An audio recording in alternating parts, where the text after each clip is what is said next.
Bonjour à tous et bienvenue aujourd'hui dans un nouvel épisode de Live Talk qui est toujours en bonne compagnie. Je suis très content parce que là aujourd'hui je vais discuter avec un homme de l'ombre. Beaucoup de gens se posent la question de quelle est son identité.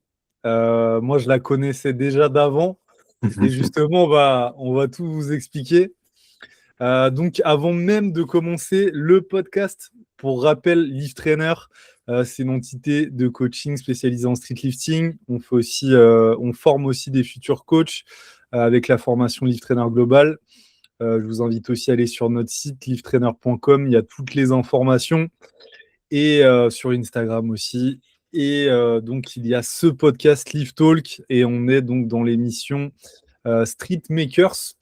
Donc, aujourd'hui, je reçois Mehdi, comment tu vas, mec? Bah ça va très bien et toi Marco?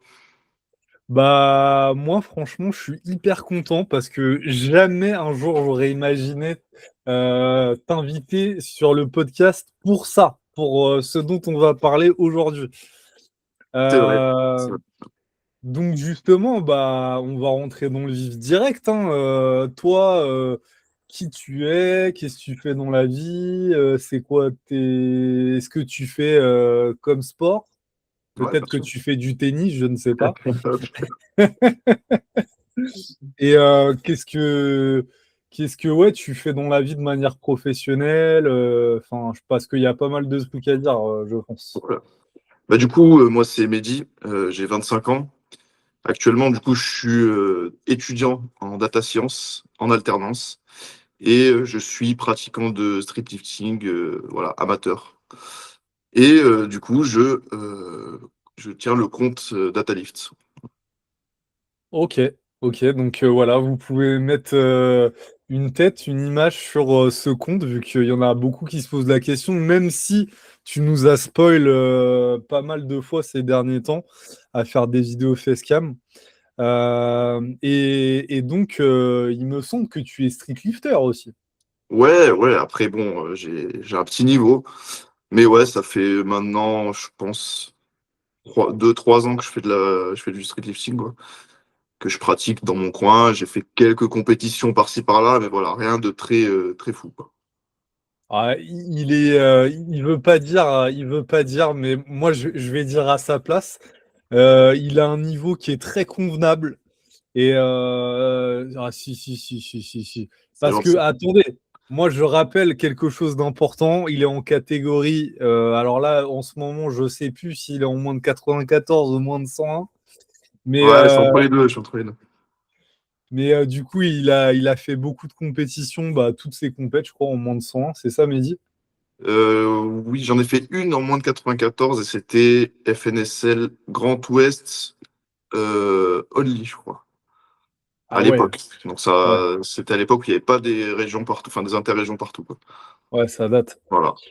Et donc, ouais, juste avant justement de te poser une question là-dessus, donc pour recontextualiser pour ceux qui nous écoutent, bah Mehdi, bah on se connaît, je crois, depuis maintenant 2 ans et demi, il me semble.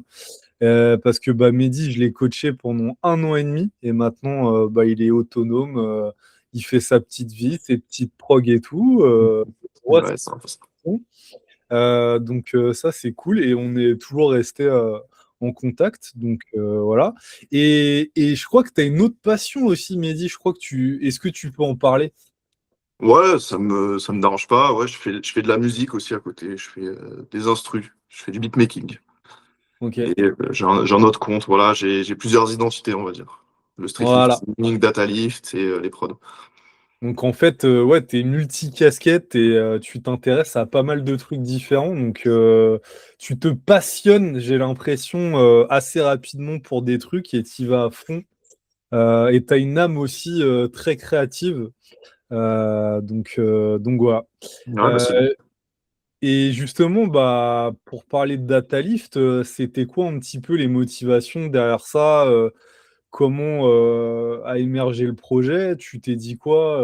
Ouais, je veux, comment dire, faire le lien entre mes études et le street, vu que je pratique le street. Et enfin, c'était quoi un petit peu le cheminement de réflexion? Ouais, bah en fait, c'est ça, c'est que j'ai toujours eu cette idée de vouloir faire le pont entre mes études et ce sport, parce que bah, j'aime beaucoup le street lifting, hein, bien sûr. Et en fait, ce qui s'est passé, c'est que je savais pas comment faire. En fait, un jour, dans le cadre de mes études, on a eu un intervenant qui est venu en classe et qui nous a présenté son métier, qui était justement data analyst sportif. En fait, ce qui Ok. s'est passé, c'est qu'il nous a, en fait, lui, il travaillait dans le basket. Donc lui, il était data analyst, il me semble, pour l'équipe de l'Asvel. C'est une équipe dans la région lyonnaise de basketball. Et en fait, donc il nous a proposé de faire un projet où c'était d'analyser les données de joueuses euh, de la ligue qui s'appelle Wonder League. Donc c'est une petite ligue féminine. Ben, je crois que non, en vrai, c'est une grosse ligue féminine, attention, en France. Et donc on avait accès à ces données-là. Et en fait, moi, je me suis grave pris au jeu. Et en fait, avec mon groupe, ce qu'on a fait, c'est qu'on a fait un dashboard, donc un tableau de bord avec plusieurs graphes qui permettait en fait de mettre en évidence les statistiques des joueuses et de pouvoir les comparer en fait. Donc tu avais une partie à droite avec les stats des joueuses, avec je vois, des histogrammes, etc. Et la partie gauche avec une autre joueuse. En fait, l'intérêt c'était de comparer deux joueuses mais qui ont le même poste. Tu vois. En fait, ça faisait un espèce d'effet de mercato où tu pouvais voir dans telle équipe qui était la meilleure pivot, etc., qui prenait plus de rebonds, etc.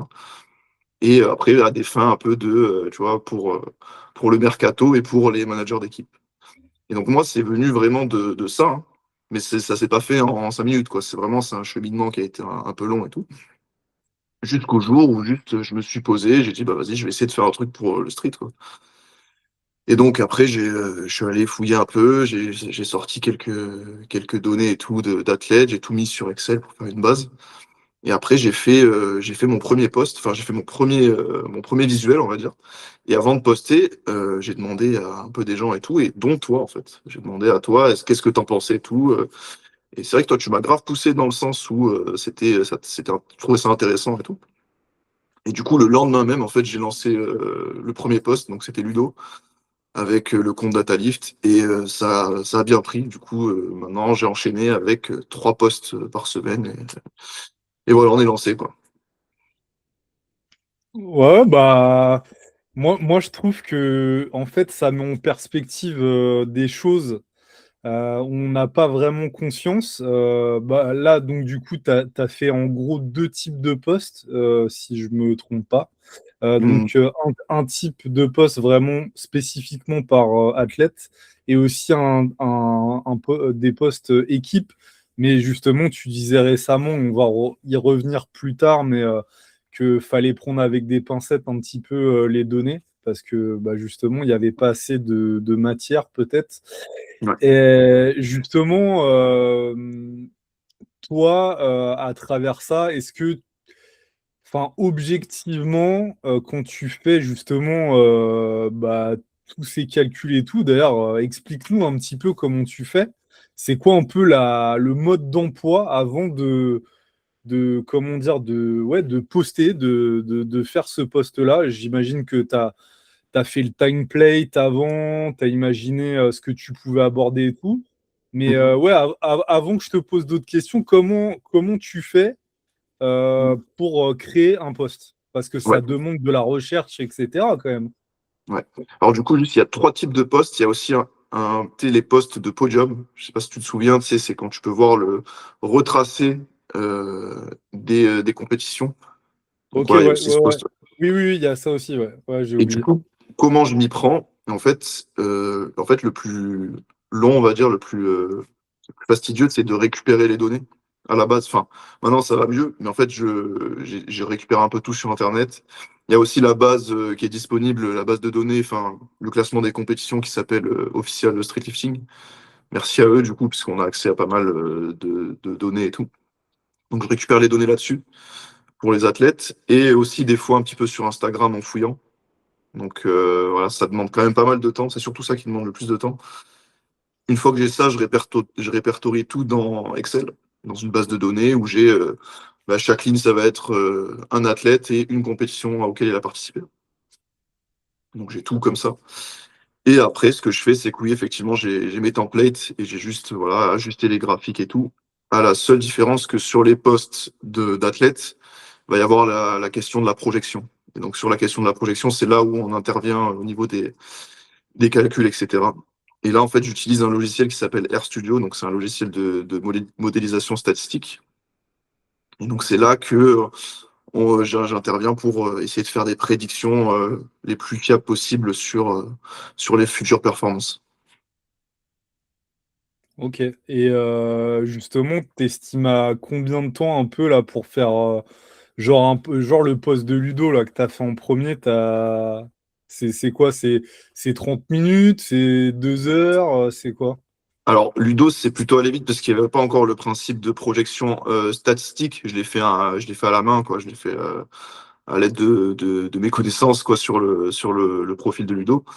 Du coup, c'était plutôt rapide. Ça, je dirais que ça m'a mis 1 heure. Mais avec le système qui a été mis en place, avec les projections, les modélisations statistiques, ça prend un peu plus de temps. On est plus autour des 1 heure et demie, 2 heures, je dirais.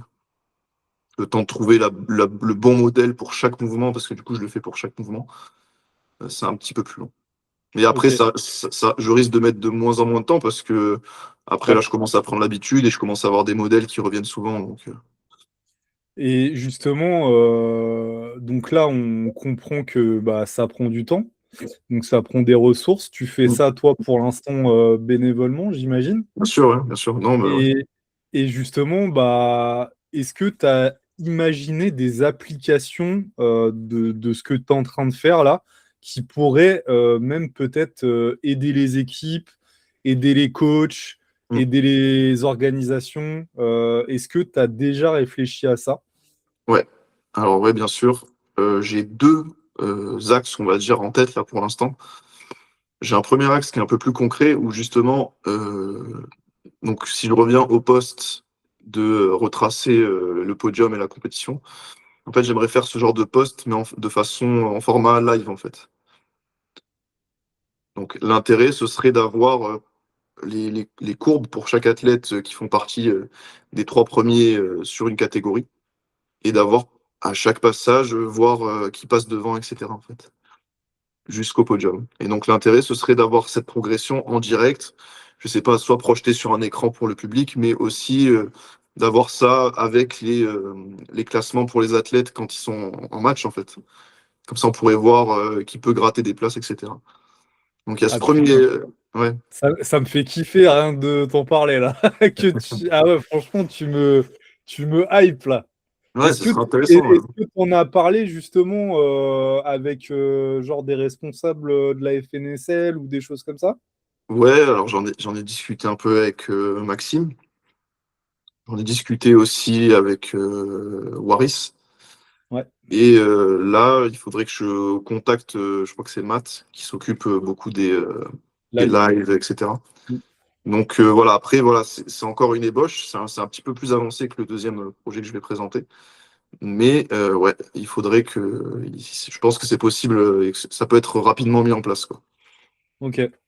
Putain, c'est génial ça. Ça crée vraiment enfin, ça crée vraiment quelque chose en plus, quoi. Enfin, quand tu Ouais. regardes en live, ça l'anime encore plus, je trouve. Et est-ce que, justement, est-ce qu'il y a d'autres sports où ça se fait déjà, ça, ou pas? Bah, ce format-là, précisément, non, mais la data analyse, oui. Data analyse, c'est dans le basket, comme on a dit juste avant, et puis même dans de plus gros sports. Et puis il y a aussi ouais, dans le e-sport, en fait. Ok, ah En oui, fait, voilà, ouais. l'aspect gaming et tout du truc, là, ça changerait aussi la donne pour le street, quoi. Ok, Ça ferait ok. vraiment un aspect spectacle, quoi. Donc, putain, c'est incroyable. D'ailleurs, petite pause dans le podcast. Suivez-le tout de suite. Donc, Datalif-du-bas. Yes. Donc, sur Instagram. Est-ce que tu comptes être sur d'autres réseaux ou pour l'instant, tu te focuses sur Insta? Ouais, bah, j'ai aussi TikTok. Après, bon, Ok. c'est moins prioritaire, mais je poste aussi je poste le même contenu que sur Instagram globalement. Et Ok. voilà. Ok, ok. Putain, c'est incroyable. En fait, je vous fais les insides. Moi, il y a des questions souvent quand j'interview qui me viennent en même temps qu'on parle. C'est pas vraiment des trucs préparés. Et là, ouais, j'apprends des trucs trop bien, mais je me doutais quand même un petit peu. Donc, justement, toi, est-ce que tu comptes aussi, parce que j'imagine que le domaine sportif, bon, le street lifting, c'est ta passion, etc.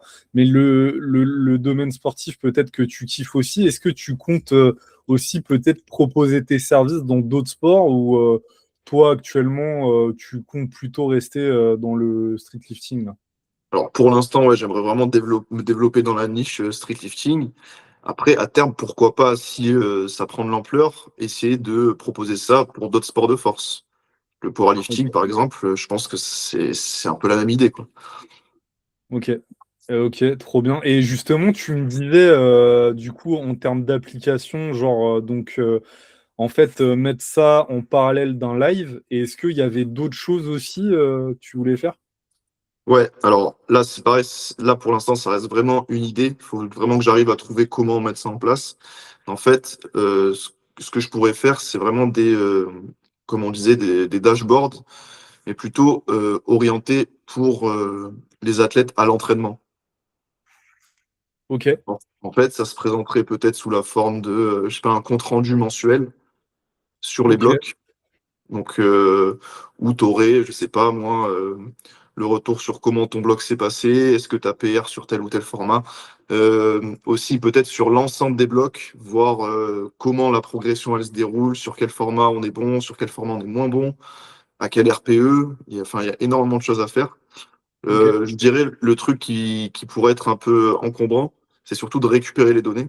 Parce que là, à l'heure actuelle, la plupart des athlètes, ils bossent majoritairement, enfin même les coachs, ils bossent majoritairement avec des Google Sheets et des feuilles Excel. Et en fait, c'est très humain comme format. C'est-à-dire que des fois, le bloc, peut-être qu'il va être décalé, je sais pas, d'une cellule et tout. Et du coup, pour récupérer ça avec Ouais, ouais. la programmation, c'est un Mm. petit peu compliqué. Il y a juste ça qui est un petit peu embêtant. Mais sinon, ouais, l'idée est là. Et en fait, l'intérêt derrière, ce serait de proposer une collaboration soit directement avec des entités de coaching, soit avec des athlètes qui seraient plutôt avancés dans leur pratique et qui auraient besoin de ça. Ok, Et ce serait vraiment pour faire un appui, en fait, vraiment un appui au coaching et même garder aussi le principe de projection, avoir des projections sur très précises, puisque du coup, on aurait beaucoup plus de données que sur les données de compétition. Et du coup, on pourrait vraiment avoir un truc sur, ben voilà, prochain bloc, on pourrait viser tel perf, mais à un point où c'est beaucoup plus précis, et du coup, ça pourrait être en appui du coach ou de l'athlète, en fait. ok, ok. Et donc, potentiellement aussi développer une application, j'imagine? Alors, soit une application, mais ça, c'est vrai que ça, c'est très loin encore. Soit une application, soit au début, juste un service en plus, je sais pas, une feuille Excel supplémentaire, plus un algorithme que je développerai avec ce que j'utilise déjà sur R, quoi. Ok. Ok, putain, hyper intéressant. Je pense que ça a parlé à beaucoup d'entre vous. Je sais qu'on est hyper friand de toutes les datas. On aime beaucoup traquer, contrôler, noter, classer. Donc ça, c'est génial. Ça pourrait vraiment retracer justement bah, l'historique d'une personne, d'un pratiquant. Et ouais, vraiment la problématique, je pense que tu l'as évoqué, c'est la prise d'information, parce que en coaching, on a des personnes très sérieuses qui remplissent tout, tout- tous les RPE, tous les questionnaires, etc. Et puis on a d'autres qui sont un peu moins investis là-dedans. Et forcément, bon, bah, pour ces personnes-là, ça serait impossible, je pense, d'avoir un truc vraiment fiable. Mais pour les plus déter, je pense que effectivement, ça pourrait être cool. Ok, ok. Moi, j'ai vraiment cette image. Là, en ce moment, je crois que c'était justement les périodes de sélection en NFL. Et je voyais les mecs. Je suis beaucoup, enfin, mon algorithme Insta, il me faisait tomber beaucoup sur ces réels-là des footballeurs américains qui faisaient des sprints sur, je crois, 50 mètres, ou enfin, c'est des yards, enfin, c'est différent. Et en fait, ça leur donnait des stats comme ça. Il y avait des stats de réactivité aussi, où ils avaient un petit parcours à faire, etc. Est-ce que ça aussi, ça pourrait être un truc à développer, genre, tu sais, profil plutôt explosif j'imagine que oui, tu y as réfléchi déjà, Mm. plutôt profil push, profil tirage, tu vois, des trucs comme ça. Ouais, bah ça par exemple, ça se fait dans certains sports là, comme tu dis avec la NFL, mais du coup ce serait plus avec des capteurs, etc. Mm. Faudrait commencer, je sais pas, de toute façon ça existe déjà, il me semble, je m'y connais pas Ouais. assez, mais je sais qu'il y a des capteurs qu'on pose sur certaines parties du corps et que du coup tu vas pouvoir retracer bah, le profil de l'athlète, etc. Ou même carrément enfin, comment dire, des vélocimètres, si je raconte pas de Mm. conneries. Bah, c'est beaucoup plus utilisé en powerlifting. Mais ça aussi, ça pourrait être intéressant pour voir, pour justement, encore une fois, mettre en parallèle de tout ça. Mm. Euh, donc toi, tu as déjà quand même pas mal réfléchi bah, à la suite, au projet actuel, etc. Et toi, dans le street lifting, justement, moi j'aime beaucoup poser cette question-là. Comment tu vois les choses évoluer, toi qui es là depuis bah, déjà 3 ans, voire même un peu plus? Est-ce que tu arrives à voir un petit peu vers quoi on tend? Tu vois, moi, j'ai souvent cette discussion que je pense qu'on prend une direction un petit peu différente justement du power.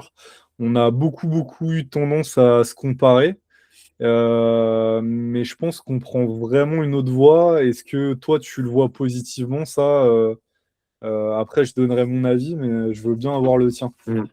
Bah, je pense que dans l'ensemble, juste dans l'idée du sport et dans l'idée du développement, on reste quand même dans la même veine, quoi. Après, effectivement, on se démarque du power, juste, je sais pas comment dire, mais par la DA en fait du sport.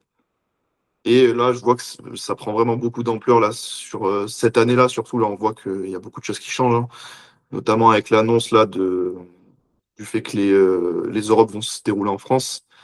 Je trouve que en France en tout cas, ça prend vraiment beaucoup d'ampleur, je trouve.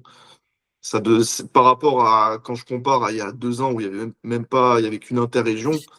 Je trouve que ça n'a rien à voir là. Là, c'est vraiment, ça commence vraiment à se professionnaliser, à s'organiser un peu partout dans la France et c'est génial quoi. Ça fait un sport qui est accessible pour tout le monde. Et puis c'est pareil, même dans les salles, on voit qu'il y a de plus en plus de gens qui pratiquent quoi. Ouais. Moi, justement, je trouve que le fait d'être moins, on va dire, conventionnel sportivement, je trouve que ça laisse la place à beaucoup plus d'innovation. Mm. En fait, enfin, moi, s'il y a des powers qui nous écoutent, moi, je vous aime, hein, les gars, hein, j'ai rien contre vous, je coach même des powers. Et je m'intéresse au power et je trouve que c'est une très très belle pratique. Mais il faut pas du tout le prendre mal, ce que je vais dire. Mais je trouve qu'on est beaucoup plus en avance que le powerlifting. Et à notre niveau en fait de développement, je trouve qu'il y a beaucoup plus d'innovation dans le street lifting parce que c'est beaucoup plus libre, c'est moins Mm. cadré. En fait, vu que c'est bah, le power, c'est un sport fédéral, d'État, etc., c'est assez normé. Peut-être aussi que les gens qui tiennent le truc sont pas forcément au goût du jour. Et vu que là, nous, c'est une discipline qui est quand même hyper récente, Ouais. les acteurs aussi sont plutôt jeunes. Il y a des gars comme toi, il y a des gars comme Waris, comme Matt, comme plein d'autres. Et je trouve que justement, c'est ce qui fait notre force. Et moi, enfin, je suis totalement d'accord avec toi pour dire que là, cette année, ça a été vraiment un tournant, un basculement qui a vraiment eu un step-up au niveau du streetlifting français. Et genre, bah, ça me hype pas mal de voir justement jusqu'à où ça va aller, comment ça va aller, etc. Et je trouve que justement, ce que tu apportes aussi en collaboration avec le compte FNSL, je trouve que c'est cool, ça met aussi en lumière ce truc-là. Parce que bah, c'est quelque chose qui est inhérent au sport de force, la data. on traque quand même beaucoup de facteurs. Et enfin voilà, je trouve ça génial, quoi. Donc ouais, moi je te souhaite que ça évolue, que tu proposes ces services-là aux coachs, aux organisations et tout. Et moi justement, je pense que va falloir qu'on te rémunère à un moment donné pour ça, enfin très rapidement même, parce que justement, en fait, toujours moi le truc que je déplore un peu, c'est que en fait, il y a des gens qui sont très passionnés dans ce qu'ils font. Je pense par exemple aussi à Street Liftings, qui est un média Mm. spécialisé dans le street lifting. D'ailleurs, je sais pas ce que vous avez à Lyon là, vers là-bas là.